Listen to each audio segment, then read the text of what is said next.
I guess I should just get used to this routine now of how the videos... I can get at least 3 Jewel videos in every few months, because this is like... First we have the patch notes, then we have the actual update, and then immediately the day after, we just have the data mine. Well, actually, on the same day, we just get a data mine revealing what's to come from the next update, because this is basically a better data mine. I mean, the newsletter is supposed to give us sneak peeks of what's to come, but really, lately, their newsletter has just been absolutely pointless, because it doesn't tell you anything except for the stuff that's already coming in the update that's already out. So it's, like, pretty useless. This is the better newsletter right here, if only I could get rid of the ads that constantly show up and make things a hassle. We're gonna start off strong. We're just gonna get off with Direwolf right away. Okay, so Direwolf is something that a lot of people will recognize, but then we also have Kyonix. Now, when I type in this creature, I just get Direwolf. So I'm assuming this is actually the Direwolf hybrid. At least that's what I think it is.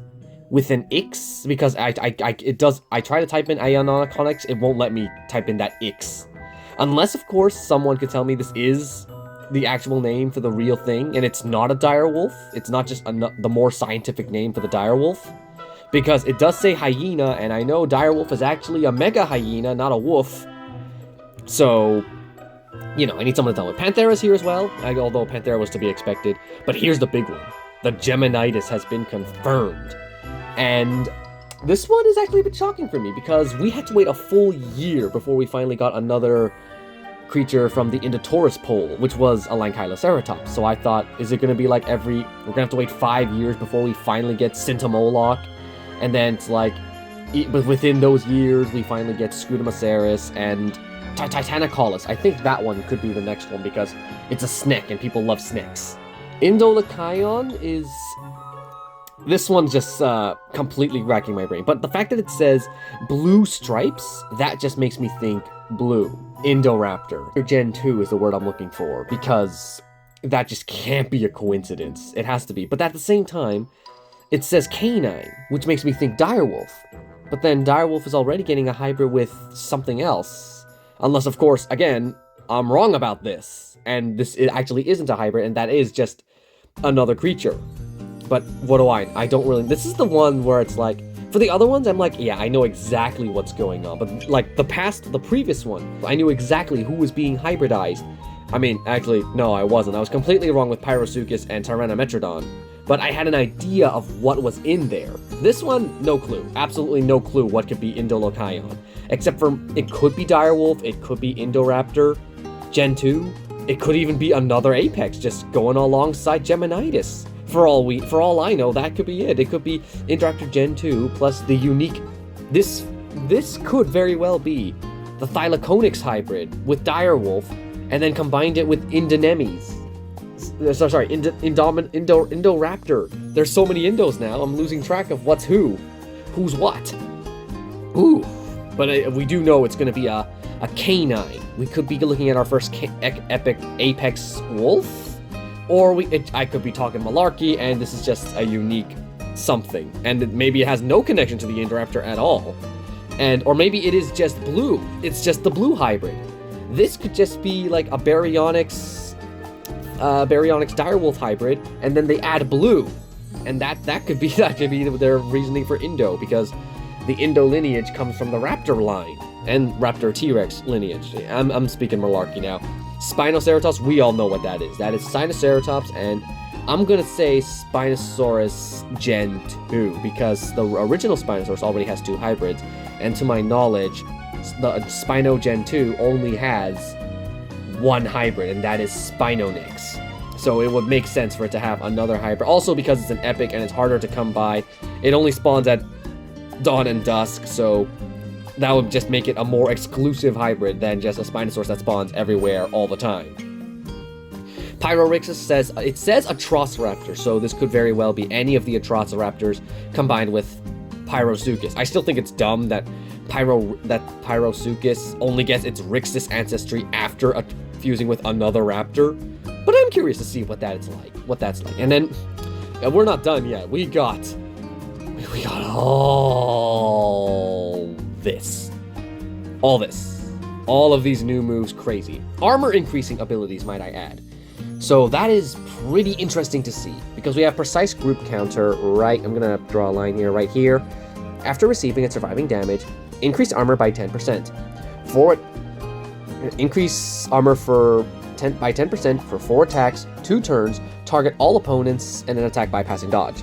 So this should be, it's like, wonder what they're going to call these armor increasing abilities. I assume that's what we're getting in the next update. Still no sign of that level increasing, which, thank goodness, I don't want that. Slowing Resilient Strike, there's just like a bunch of moves here that I could get into, but it's like, there's just so many. Group Disarming Rampage, it's like there's just so much, and so many different percentages, and these are all just the beta versions of the move, so they're not fully ready yet. These could all be, like, Harden here, that's an interesting name. Increase armor by 50% for attacks. This could be very good for tortoises, and just making them 100% armor resistant for, like, a turn. Why don't we have a move like that? That could be really put the tortoises up there in the meta. Ferocious Counter Stun, that one. This sounds like something Ehrlich G2 would have come up with. Counter Stun? With like a 66% chance to stun every time it's attacked? That's just bullying your opponent at that point. Whoever, like, if that move actually comes to the game, I'm going to be so upset about it.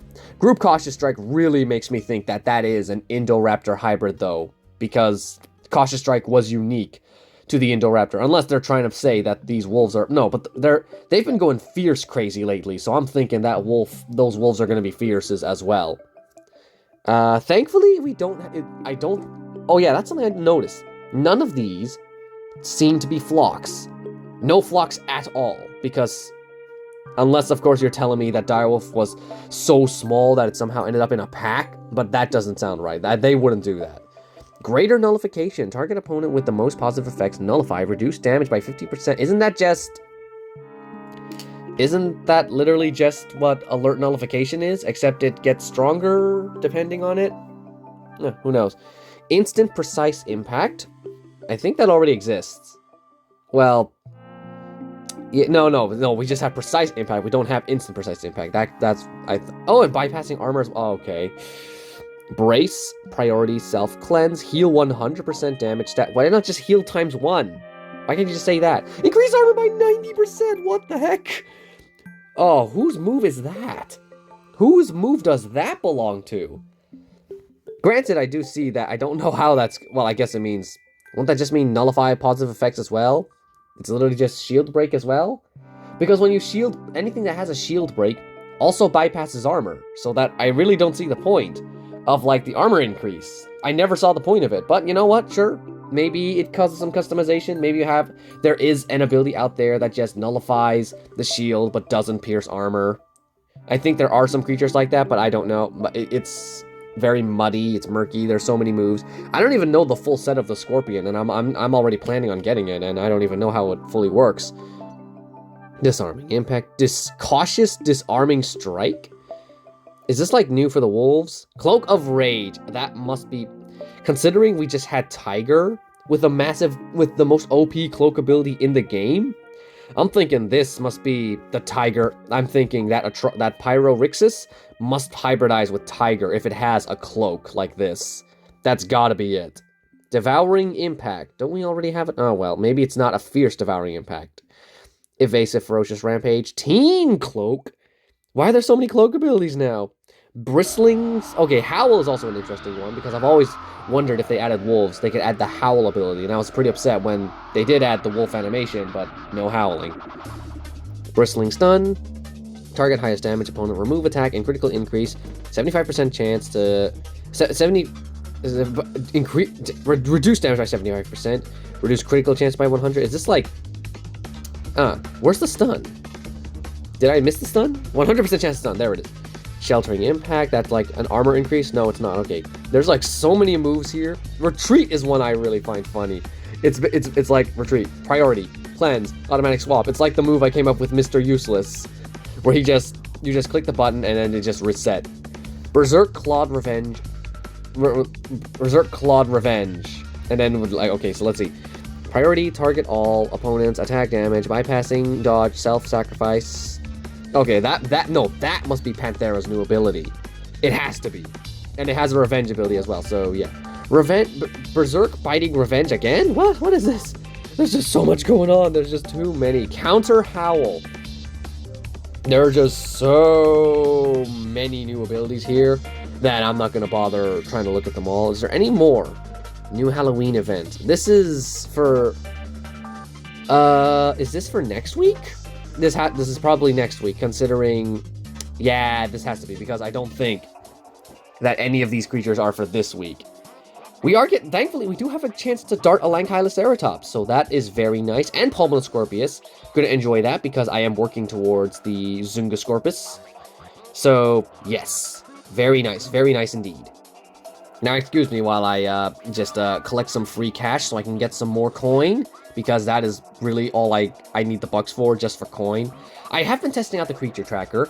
It is useful. It's useful. I think it could use a little, there could be a little more to it. Like, for example, you need to greatly reduce the amount of cost it needs to unlock those other slots, because it is ridiculously overpriced. Oh, I need those. Gimme. So, because it's like what, 500 just for one extra slot, and it doubles each time? That's ridiculous. Why would I want to do that? And especially in the creature tracker, it's not like that. You're going to use it, really the most effective way to use it, if you want to use it, is for commons. Because if you can just change, there's no penalty for adding and removing things, so, like, if it's nighttime, just throw on the Pyroraptor, and you'll see it just spawning everywhere. Because Pyroraptor only spawns at night. Globally at night, might I add. I do like that. But then if you're going for an epic, if you're in the daytime, you just want something on all the time, you can just slap this on, go for a walk, and see if red is spawning anywhere. But really, the most effective way is to use this in short range. Rexy's probably not going to be very useful at all, because Rexy's just so rare that you're just likely just to... I mean, I would keep Rexy on anyway, because if Rexy ever spawns, and if you're out for a walk, throw Rexy on, and then you'll just find Rexy eventually, or maybe you'll find nothing, who knows. But if you want something short-range exclusive, let's see something that's like Amphikion. You should see it everywhere. Yeah, look at that. There's two right there.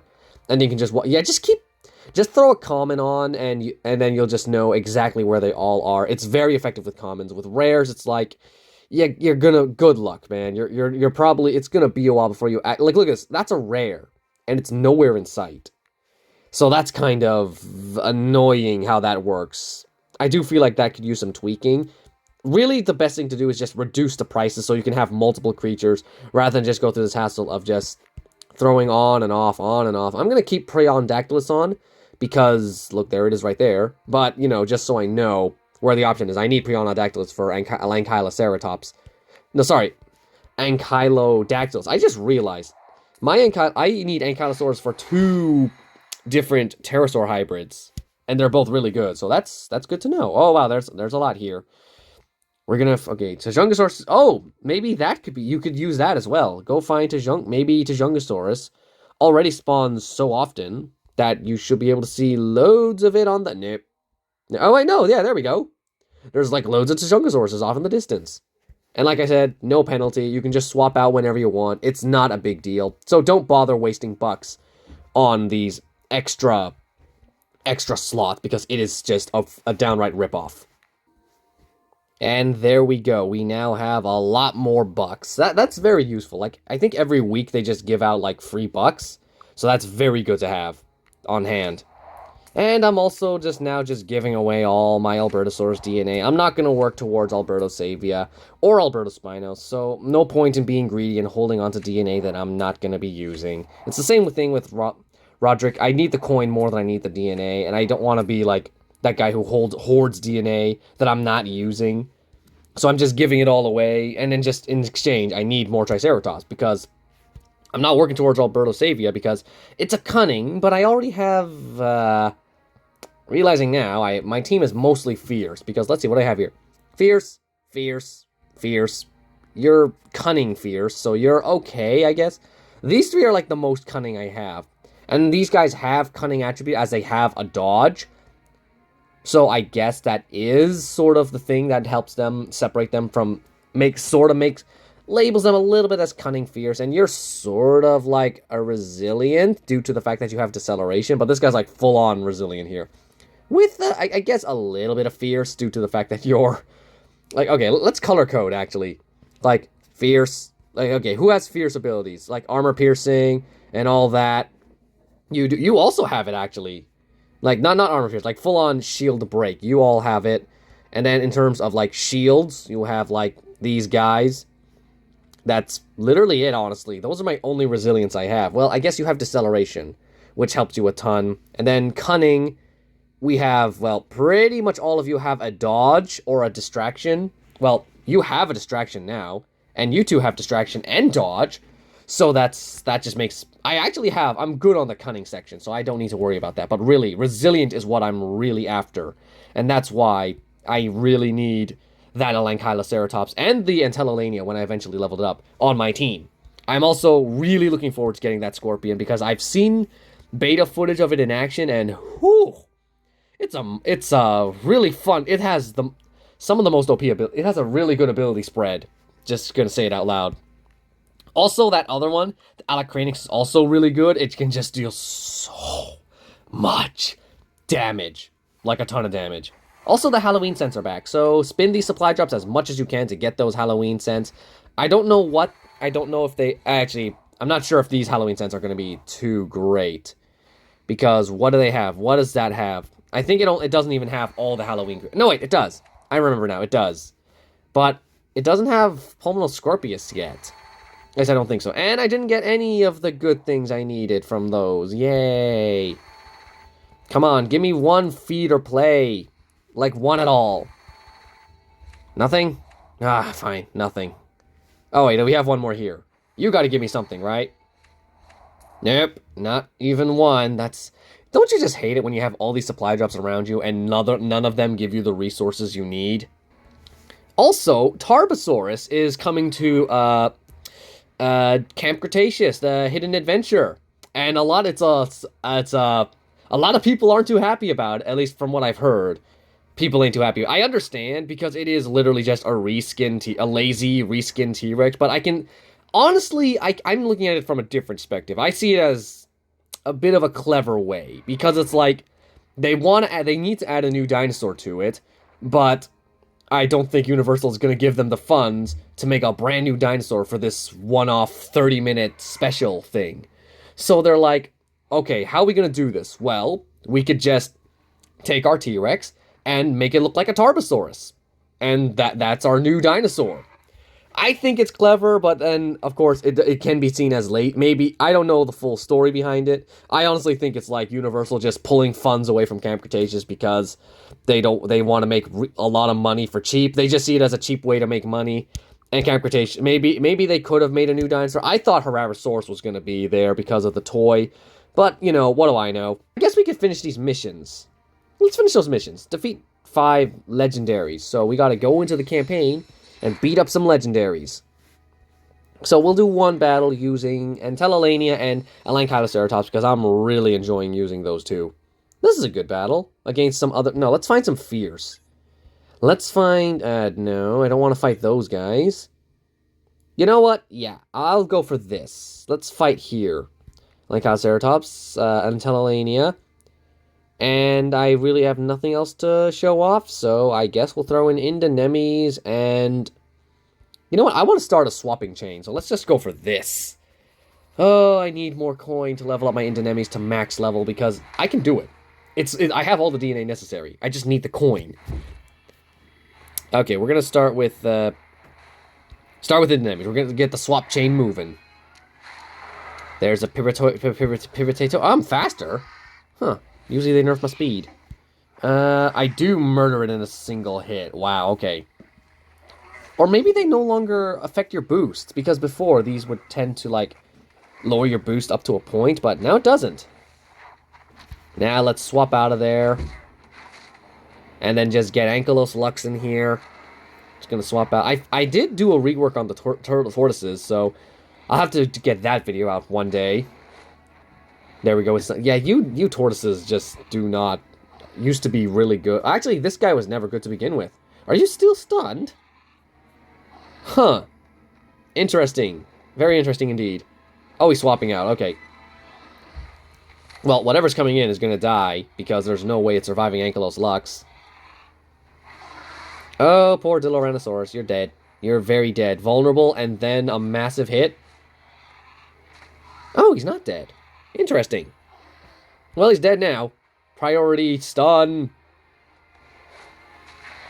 I still really love the Ankylos Lux. It's just such a cool design. It's just...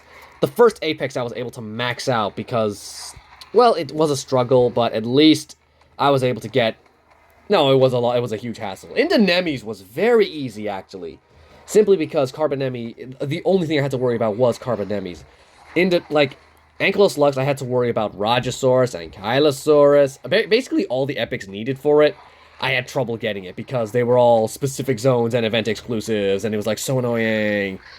Indonemes, nah, not a problem. I had all the DNA necessary, and tortoises were spawning normally, and there was in the sanctuary, and it was just easy. So it really was not a problem at all. Oh, here we go. Dragon's Flight. Cleanse that. Yeah, you can just cleanse that swap preventation instantly. That's really good. And then you just get up this also, you get this massive shield, as well as your armor.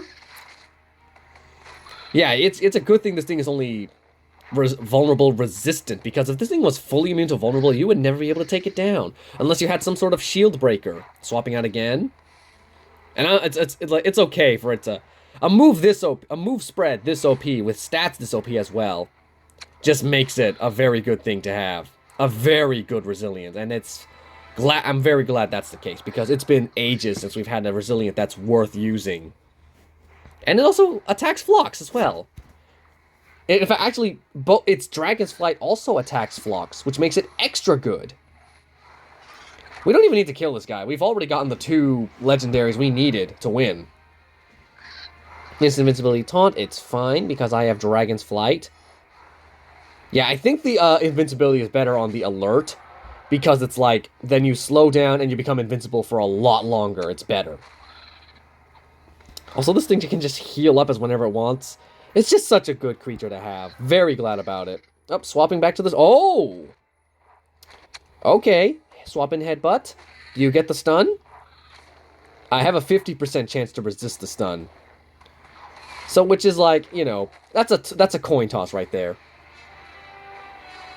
Anyway, yeah, that's where I'm going to end the video. I really just wanted to show off that Geminideus is coming to the game, and so is Spinoceratops. Excited for that one. I'm actually excited for both Geminideus and Spinoceratops, even though I'm not going to get Geminideus, just simply because I'd rather level up my Gemini Titan. But that's about all I have to say. Thanks for watching. I'll see you in the next video. Bye.